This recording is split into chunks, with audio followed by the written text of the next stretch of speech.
D'accord. Tout d'abord, merci de me recevoir ici. Je me présente, Ndahiro Megan. J'ai 21 ans. Je suis toujours étudiante à l'Université Lumière de Bujumbura. Je suis actuellement les cours de sciences politiques et relations internationales. J'ai trois frères, que dire? J'ai trois frères et cette année, j'ai participé à la compétition Miss Burundi et j'ai eu la chance d'être nommée la Miss Popularité. Je pense que oui. En gros, c'est ça. En gros, c'est ça. Ah, d'accord. Merci beaucoup pour la question. Le titre de Miss Populaire, il est plus lié au vote. C'est un c'est un titre qu'on t'octroie quand tu as eu le plus de votes. Donc, c'est la personne qui a eu le plus de votes de la part du public. Oui, et l'importance d'être Miss Populaire, bon, c'est un peu comme les Miss et les Dauphines, c'est représenter la fille burundaise et même le Burundais en question. Oui.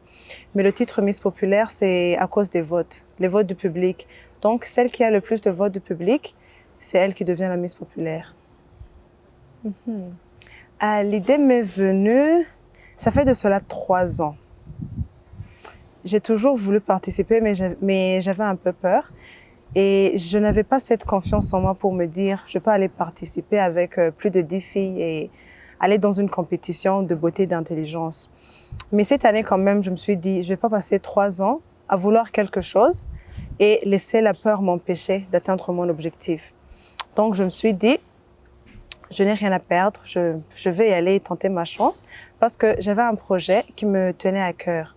Et la plateforme de Miss Burundi, c'était comme l'atout idéal. Oui, c'était l'atout idéal pour que mon projet puisse avoir un impact assez considérable en peu de temps, soit l'année du règne quand tu es Miss ou une de ces dauphines. Ah, le Burundi. Le Burundi, pour moi, la plupart du temps, quand c'est quelqu'un qui est à l'extérieur du pays et qui me demande cette question, le premier mot qui me vient à l'esprit, je dis, c'est un petit paradis. Oui, oui. Le Burundi, quand je vois le Burundi, je vois la joie. Quand je vois le Burundi, je vois la bonne humeur, la convivialité, en fait, toutes les bonnes choses. Donc, pour moi, le Burundi, c'est une petite île paradisiaque. C'est un petit paradis où règne la joie, la bonne humeur, la convivialité. Ce que j'ai prévu de faire pour l'accomplissement de mon projet, c'est passer le plus de temps sur terrain, donc à l'intérieur du pays, en essayant de couvrir le plus de provinces, en additionnel de la province que j'ai représentée, qui est Karusi. Donc j'aimerais partir à Gitega, Ngozi, Muyinga, Kirundo, pour pouvoir sensibiliser les jeunes filles. Pour pouvoir sensibiliser les jeunes filles et les dames, les encourager à travailler. Parce qu'elles ont un potentiel et elles ont un très grand potentiel qu'elles ne savent pas ou qu'elles ne veulent pas exploiter. Donc, ce que je compte faire, c'est vraiment les encourager, c'est sensibiliser pour qu'elles puissent, en fait, comment dirais-je, pour qu'elles puissent se rendre compte de leur potentiel. Parce que la société les a mis un peu de côté. Les a mis un peu de côté, donc elles aussi, elles n'ont pas ce courage ou cette envie de travailler. Oui. Donc, ce que je veux vraiment faire cette année, c'est cette sensibilisation, encourager ces jeunes filles et ces dames à vraiment travailler. Merci.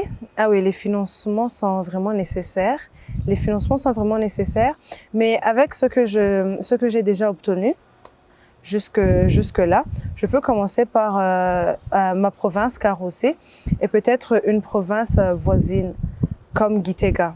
Donc, ce sera plus des campagnes de sensibilisation et j'aurai aussi besoin d'aide des chefs de commune, chefs de colline et chefs de zone aussi pour pouvoir sensibiliser ces jeunes femmes, pour les mettre ensemble en fait. Pour les mettre ensemble et apporter des personnes comme des coachs pour le développement humain ou des coachs concernant comment dire, je connais le mot en anglais, career guidance, quand quelqu'un t'aide à comprendre quelle carrière tu devrais prendre. Oui, oui. Donc, ce que je veux, c'est pouvoir apporter à ces dames ces coachs qui pourront les instruire et les guider pour leur montrer quelle carrière ou quel travail elles pourraient faire. Le rêve le plus fou, à part ça, je pense quand même que ça a été le rêve le plus fou que j'ai jamais eu ou même jamais accompli, parce que je ne me serais jamais douté. Je ne me serais jamais douté que j'aurais le courage de participer à l'émission. Je ne me serais jamais douté que je pourrais participer et gagner. Donc, c'était vraiment quelque chose, un rêve impossible, comme on aime le dire. Donc, c'était quelque chose que vraiment je voulais. Mais tout le temps, je me disais, non, même si je veux ça, c'est pas accomplissable, c'est vraiment impossible. Oui. Donc, détenir ce titre de Miss Popularité, c'est un rêve devenu réalité. C'était un trop plein d'émotions. Je me rappelle cette nuit sur la scène, il y avait beaucoup d'émotions. Il y avait même une peur. Je sais pas d'où la peur est venue, mais il y avait ce trac, la boule au ventre, le cœur qui bat à 100 à l'heure. Mais il y avait aussi l'excitation. Parce que quand j'ai vu que j'étais dans les 4, pour moi, j'avais déjà gagné. Peu importe le titre que j'allais recevoir, soit de Miss, soit première dauphine, deuxième ou Miss Popularité, être parmi les 4, c'était déjà quand même une réussite pour moi. Donc, quand le jury m'a proclamée, c'était une excitation, une joie. C'était une émotion indescriptible. C'était une émotion indescriptible, excusez. Oui. Ce que les gens ne connaissent pas de moi. Donc, ce qu'ils ne voient pas sur les photos ou sur les réseaux. Moi, je suis quelqu'un de très sportif. Oui. J'aime beaucoup le sport, tout ce qui est exercice, natation, cyclisme ou même gym. Oui, je suis quelqu'un de très passionné par le sport. J'aime la lecture. J'aime aussi lire. Quoi d'autre? Ouais, je pense que c'est un peu ça. J'aime aussi les films, oui. Donc, je dirais que dans mon temps libre, si je ne regarde pas un film et que je ne lis pas un bouquin, c'est que je serai en train de faire du sport. Un dernier mot. Ce que je vous dirais, c'est de croire en vous. C'est de croire en vous, c'est croire en vos rêves. Parce que si Dieu a mis dans ton cœur ce rêve, c'est qu'il t'a donné le potentiel nécessaire pour y arriver. Donc, même si vous allez voir des obstacles, vous allez rencontrer beaucoup de difficultés, mais ne lâchez pas. Ayez toujours la persévérance et franchement, croyez en vous. C'est ça le secret, en fait. Oui, on va juste ça, croire en toi et c'est ça la réussite.